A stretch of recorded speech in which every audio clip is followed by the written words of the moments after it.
नमस्कार दोस्तों, स्वागत है आपका लर्निफाई के यूट्यूब चैनल में। यह है अपनी इंडियन ज्योग्राफी की सीरीज़ जिसमें आज हम देखने वाले हैं ब्रह्मपुत्र नदी तंत्र के बारे में। इससे पहले वाले लेक्चर्स में हमने सिंधु नदी तंत्र साथ ही साथ गंगा नदी तंत्र के बारे में जानकारी हासिल कर ली है और आज ब्रह्मपुत्र नदी तंत्र के बारे में जानकारी हासिल करने के बाद में अपना प्रायद्वीपीय जो नदी तंत्र हुआ करता था वो समाप्त हो जाएगा। माफ़ कीजिएगा, हिमालयी नदी तंत्र समाप्त हो जाएगा। उसके बाद में हम देखेंगे प्रायद्वीपीय नदियों के बारे में, जो कि इतना टफ भी नहीं है, इजी भी है ना। छोटी छोटी नदियां हैं वहाँ पर, वो याद करना इतना टफ नहीं है। ठीक है, तो चलिए शुरू कर लेते हैं आज का लेक्चर। तो देखिए, पिछले लेक्चर्स में मैंने गंगा तंत्र के बारे में आपको पढ़ाया था और मुझे लगा कि हो सकता है आपको पीडीएफ चाहिए हो, ये लिखा हुआ है ऐसा वाला, मेरे हाथों वाला लिखा हुआ आपको पसंद नहीं आए तो मैंने ये भी डाल दिया है वहाँ से। मैंने ऑलमोस्ट सारी जानकारी वहाँ डाल दी है। हो सकता है कुछ ज़्यादा ही डाल दी हो, पढ़ाते वक्त ज़्यादा ही बता दी हो, है ना, या कुछ एक दो फैक्ट छूट भी गए हो तो आप यहाँ पर वो देख लेना, है ना। और ये गंगा तंत्र के बारे में सारी है। आज हम देखेंगे ब्रह्मपुत्र नदी तंत्र के बारे में। सबसे पहले मैं आपको इंट्रोड्यूस करवा दूं, हालांकि ब्रह्मपुत्र नदी के बारे में आप ऑलरेडी जानते हैं, है ना। तो देखिए, ये है ब्रह्मपुत्र नदी, तिब्बत के पठार से निकलती है। उसके बाद में ये यहाँ पर नामचा बरवा के पास में एक दिहांग गोर्ज का निर्माण करती है और दक्षिण की ओर अचानक से मुड़ती है और अरुणाचल प्रदेश में ये जो है प्रवेश कर जाती है, जहाँ पर इसे कहा जाता है दिहांग। और उसके बाद में आसाम में आ जाती है, जिसे ब्रह्मपुत्र नदी कहा जाता है। और उसके बाद में यहाँ पर एकदम दक्षिण की ओर मुड़ते हुए ये बांग्लादेश में प्रवेश कर जाती हैं। इसके कुछ सहायक नदियाँ भी हैं, सुबनसिरी, दिबांग, लोहित हो गया, है ना। ये नदियों के बारे में हम जानकारी हासिल करेंगे। ज़्यादा लंबा ये जो है चैप्टर भी नहीं है और ये लेक्चर भी ज़्यादा लंबा होने वाला नहीं है, क्योंकि इसकी सहायक नदियाँ भी उतनी ज़्यादा नहीं है और उतनी ज़्यादा गहराई में पढ़ने की आवश्यकता नहीं है। तो चलिए आराम से देख लेते हैं एक बार। फिर आप देख लीजिए एक बार नदियों के बारे में, पूरा एक बार मैप आपके दिमाग में आ जाए, है ना।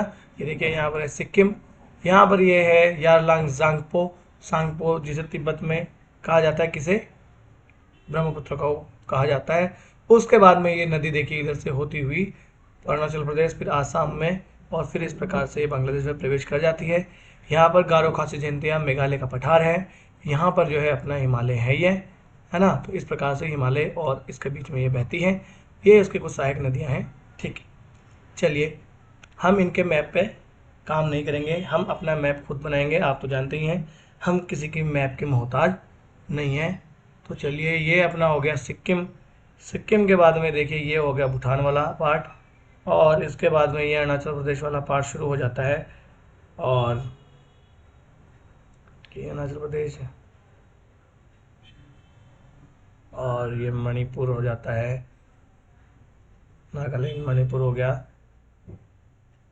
मिजोरम हो गया, ये अपना त्रिपुरा बन जाता है।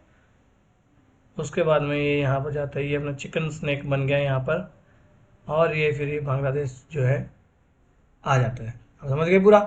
यहाँ पर अपना ये क्या है, ये है सिक्किम, है ना। एक मिनट, सिक्किम को हम यहाँ नहीं लिखेंगे, अभी हम यहाँ नदी ड्रॉ करेंगे। ठीक, तो देखिए ये नदी यहाँ से, ये क्या है यहाँ पर, चेमायुंगडुंग ग्लेशियर, क्या, चेमायुंगडुंग ग्लेशियर, है ना। यहाँ पर मानसरोवर लेक भी है, आपको पता हो ये क्या है, मानसरोवर झील। तो यहीं के आसपास से देखिए एक उधर सिंधु नदी भी जा रही थी, है ना। इस तरफ से सिंधु जाती है, फिर इधर सतलज जाती है, और यहीं चेमायुंगडुंग ग्लेशियर, या आप यहाँ पर कह लो कैलाश पर्वत के पास से, है ना। और ये सारा क्या है, तिब्बत का पठार है। तो इनमें से कुछ भी यूपीएससी बना के पूछ लेगी कि ब्रह्मपुत्र नदी का उद्गम तिब्बत के पठार से होता है। आप लोगों के सर, आप लोग सोचोगे कि सर आपने तो चेमायुंगडुंग ग्लेशियर ही बताया था, मानसरोवर झील ही बताया था, तिब्बत का पठार तो बताया नहीं। ये पूरा तिब्बत का पठार वाला क्षेत्र ही है। तो यहाँ से ये नदी जो है इसका उद्गम होता है और ये पूर्व की ओर प्रवाहित होती है, और यहाँ इसे कहा जाता है तिब्बत में सांगपो, सांगपो या यारलांग सांगपो, यारलांग सांगपो ऐसा तो होता है, कोई नहीं, यारलांग सांगपो इसे तिब्बत में कहा जाता है। उसके बाद में यहाँ पर देखिए यह है नामचा बरवा, क्या है, नामचा बरवा। मैंने ऑलरेडी आपको बताया था, हिमालय ये नामचा प्रवाह के बाद में ये पहाड़ियाँ जो है इधर की एकदम दक्षिण की तरफ मुड़ जाती हैं। और यहाँ पर कश्मीर में मैंने आपको बताया था नंगा पर्वत। तो इस नामचा प्रवाह के पास में से ये प्रवेश करती है एकदम दक्षिण की ओर मुड़कर, और यहाँ पर ये एक गहरे गोर्ज का निर्माण करती है, और इस गोर्ज का नाम होता है दिहांग गोर्ज। दिहांग गोर्ज का ये निर्माण यहाँ पर करती है। उसके बाद में थोड़ी दूर अरुणाचल प्रदेश में बहने के बाद में ये आसाम में प्रवेश कर जाती है, और आसाम में फिर ये बहती हुई रैंप घाटी में बहती हुई ये यहाँ से बांग्लादेश में प्रवेश कर जाती है। ठीक है, अब देखिए, ये देख लिया हमने, यहाँ पर यालांग जांगपो है, फिर यहाँ नामचा प्रवाह के पास में दिहांग गोर्ज का निर्माण करती हुई ये अरुणाचल प्रदेश में प्रवेश करती है, और अरुणाचल प्रदेश में इसे दिहांग कहा जाता है। अरुणाचल में दिहांग कहा जाता है। अरुणाचल प्रदेश में इसे ब्रह्मपुत्रा नहीं कहा जाता है। तो इसके नाम देखिए अलग अलग जगह पर अलग अलग है। तिब्बत में यारलांग जांगपो, अरुणाचल प्रदेश में इसे दिहांग कहा जाता है। ठीक है, ये आपको याद यहाँ पर रख लेना है। तो ये बाद में आके बांग्लादेश में चली जाती है। बाकी आप पद्मा और ये कहानियाँ आप ऑलरेडी जानते ही हैं। यहाँ से जो है पद्मा नदी आकर मिल जाती है, गंगा का जो नदी है वही पद्मा है ना। यहाँ से जो है मणिपुर से बराक नदी आके यहाँ पर मिल जाती है, ये बराक है तो यहाँ पर इसको मेघना कहते हैं। ये सब आपको पता ही है ऑलरेडी। ठीक है साहब, अब इसकी हम सहायक नदियाँ ड्रॉ कर लेते हैं, है ना। तो सहायक नदियों में सबसे पहले यहाँ पर आपके पास में नदी आ जाएगी, कौन सी, दिबांग नदी। तो यहाँ अरुणाचल प्रदेश में ही दिबांग नदी निकलती है ना। यहाँ पे एक दिबांग नदी है, और यहाँ से एक लोहित नदी है। तो पहले ये लोहित में मिलती है दिबांग, और फिर ये लोहित नदी जाकर जो है मिल जाती है किसमें, तो ये होगी दिबांग नदी, और ये होगी लोहित, है ना। बाद में एक साथ और मैं अलग से मैप में बता दूंगा आपको। तो ये दिबांग और ये लोहित नदी, है ना, माफ कीजिएगा, हाँ, ये दिबांग नदी यहाँ पर देखिए, दिबांग और दिहांग में कंफ्यूज मत हो ना, ये दिहांग नदी है, ये अरुणाचल प्रदेश में कहते हैं। यहाँ से इसके सहायक नदी दिबांग और लोहित, और ये अरुणाचल प्रदेश से निकलती है, और ये दिबांग लोहित में मिल जाती है। फिर लोहित जो है मिल जाती है किसमें, आगे चलकर ब्रह्मपुत्र में, है ना। तो उसके बाद में ही आसाम में इसे ब्रह्मपुत्र नदी कहा जाता है, यानी लोहित के मिलने के बाद में ही इसे ब्रह्मपुत्र कहा जाता है, यानी कि लोहित प्लस दिबांग नदी के मिलने के बाद ही इसे असम में ब्रह्मपुत्र नदी कहा जाता है ना। और यहाँ पर देखिए, जब ये आसाम में प्रवेश करती है तो यहाँ पर एक जगह का नाम है सदिया। क्या है इसका नाम, सदिया इसका नाम है, और यहाँ पर है धुबरी, है ना। तो यहाँ से लेकर यहाँ पर आसाम में फिर ये बहती है, पूरा मैदानी क्षेत्र है यहाँ पर, घाटी वाला क्षेत्र है ये पूरा, यहाँ पर ये बहती है ना। अब यहाँ पर आपको याद रखने वाली बात है कि ये जो लोहित नदी है, इस लोहित नदी पर एक यहाँ पर ब्रिज बना हुआ है ना। तो लोहित नदी पर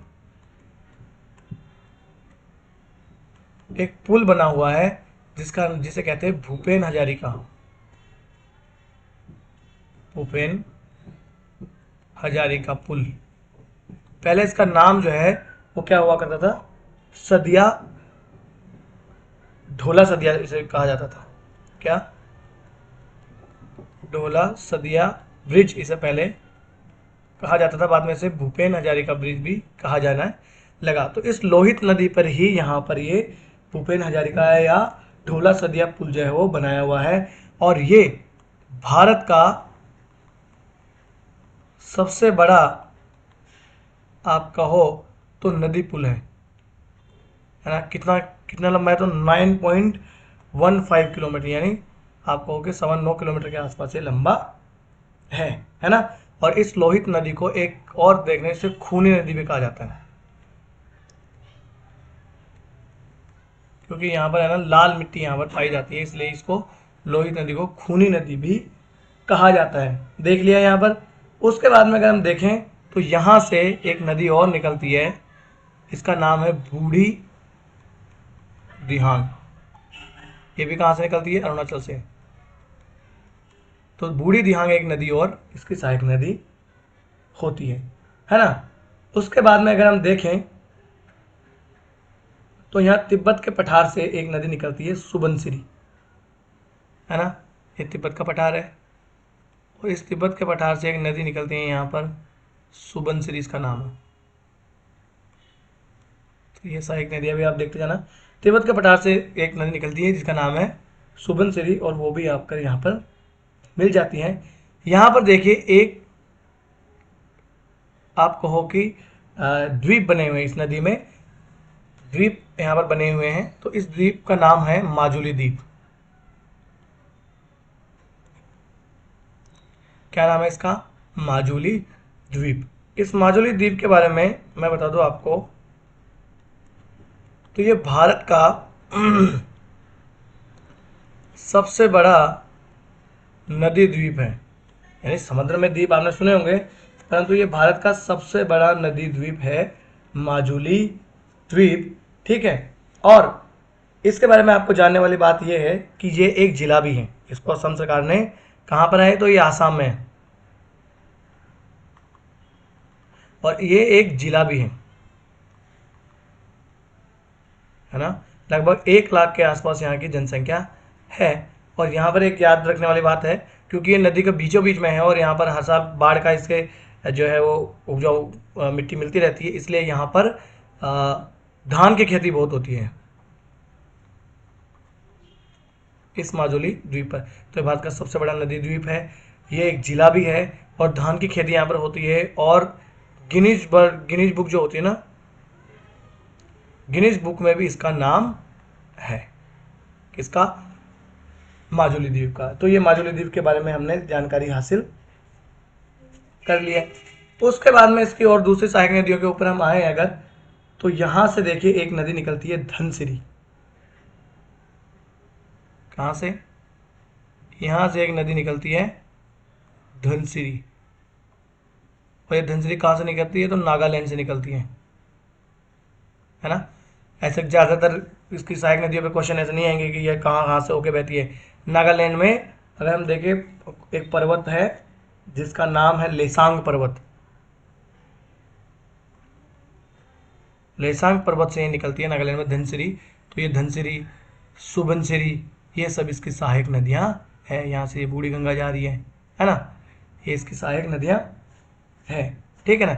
और यहीं पर एक, माफ़ कीजिएगा, ये माजुली द्वीप जो है ये हमने गलत बना दिया, ये तो सीमा है इसकी, माजुली द्वीप है यहाँ पर, है ना।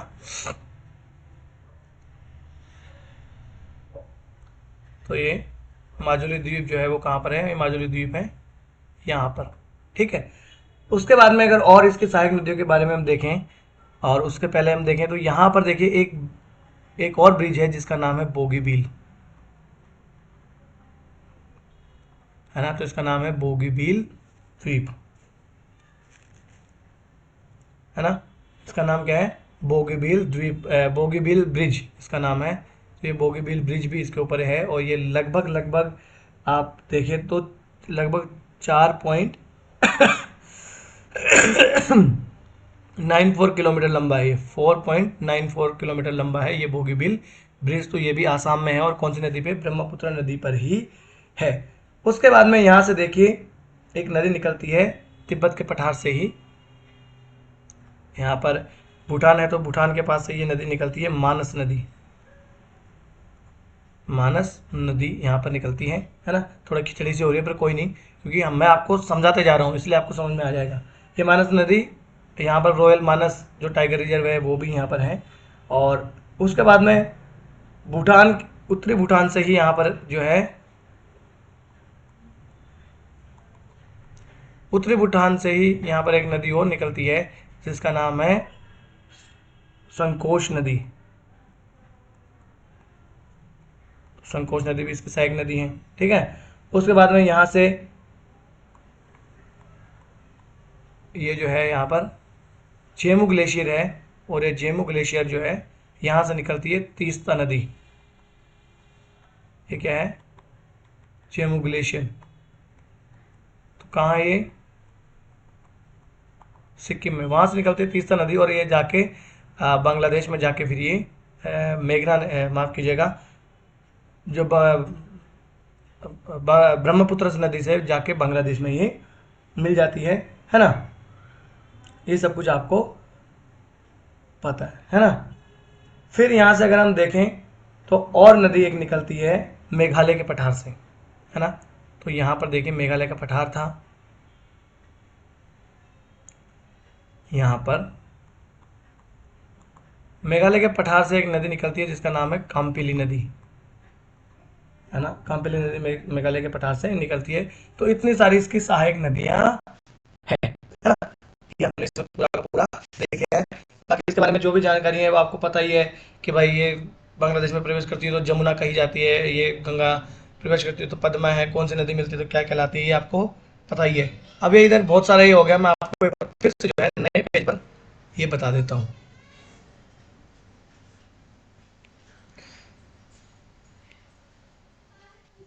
यहाँ पर देख लेते हैं एक बार हम, है ना।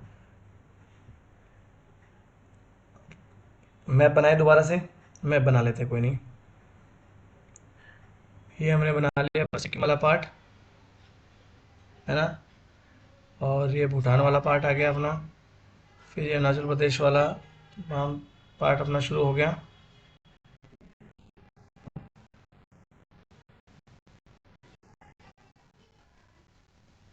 सिस्टम में थोड़ी सी गड़बड़ी आ रही है।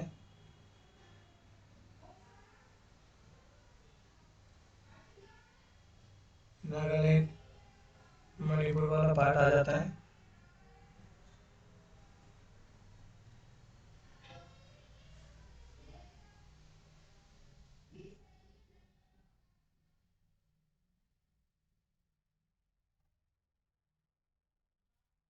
मिजोरम आ गया, ये त्रिपुरा वाला क्षेत्र आ गया, मेघालय वाला आ गया, और ये यहाँ पर हमारे चिकन नेक्स आ गए, और ये फिर यहाँ पर बांग्लादेश जो है वो आ जाता है। तो यहाँ से देखिए ये चिमायुंगडुंग ग्लेशियर से निकलती है, या लाल सांगू इसे कहते हैं। उसके बाद में दक्षिण में प्रवेश करके तीस्ता दिहांग गोर्ज का निर्माण करती है। दिहांग गोर्ज के बाद में ये यहाँ पर देखिए ये है सदिया, और सदिया के बाद में ये मैदान में प्रवेश कर जाती है, रैंप घाटी में बहती हुई वो ये फिर बांग्लादेश में प्रवेश कर जाती है। यहाँ पर है धुबरी और यहाँ पर है सदिया, है ना।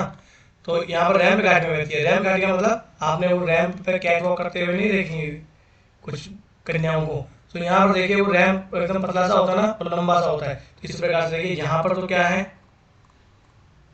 चीजें आप समझते जाओ। यहाँ पर क्या है, यहाँ पर हिमालय है, यहाँ पर हिमालय है ना। और यहाँ पर क्या है, मेघालय का पठार है ना। गारो, खासी, जयंतिया, इस प्रकार से मेघालय यहाँ पर मिकिर और रेंगमा है। तो ये इनके बीच से होकर छोटे से प्रदेश से होकर बहती है, इसीलिए यहाँ पर बाढ़ भी बहुत ज्यादा आती है, क्योंकि इसमें जब पानी की मात्रा बहुत बढ़ जाती है और ये एकदम पूरा सकरा सा क्षेत्र है, इसलिए बाढ़ यहाँ हमेशा आती है, हर साल यहाँ पर बाढ़ आती है। ये मेघालय का पठार यहाँ पर है ही है। बाकी इसकी सहायक नदियाँ मैंने ऑलरेडी आपको बता दी है। तो सहायक नदियों के नाम पूछे जाते हैं कि कौन सी नदी जो है ये इसकी सहायक नदी है कि नहीं है, ऐसे क्वेश्चन यहाँ से ज़्यादा बनते हैं। हाँ, तो मेरे हिसाब से ब्रह्मपुत्र नदी के बारे में इतना जानना काफ़ी होगा एग्जाम की दृष्टि से, है ना। बाकी इसकी पीडीएफ जो है वो और भी प्रिंटेड जो है वो मैं आपको कल प्रोवाइड करवा दूंगा, है ना। अब कल लेक्चर में प्राइमरी पे जो नदियाँ हैं वो उसके बारे में डिस्कस करेंगे। तो आज का लेक्चर हम यहीं समाप्त कर लेते हैं।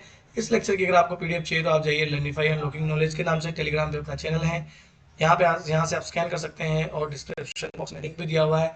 वीडियो अगर आपको अच्छा लगा हो तो लाइक कर दीजिए और चैनल को सब्सक्राइब कर लीजिए। और भी आपको आपका कोई दोस्त भाई बंधु मित्र सखा हो जिसे आप सोचते हैं कि अगर मैं रिकमेंड करूँगा तो फायदा होगा, तो आप उसे रिकमेंड करें, हाँ? और आपका लाइक सब्सक्राइब जो है हमारे लिए बहुत महत्वपूर्ण है। मोटिवेशन वहीं से आता है। और भी आपको कोई सलाह लेनी हो या कोई सलाह देनी हो तो आप हमें कमेंट्स बॉक्स में लिख सकते हैं, और बड़े ही लोकतांत्रिक ढंग से हम अपने इस छोटे से परिवार को आगे बढ़ाएंगे। नमस्ते, धन्यवाद।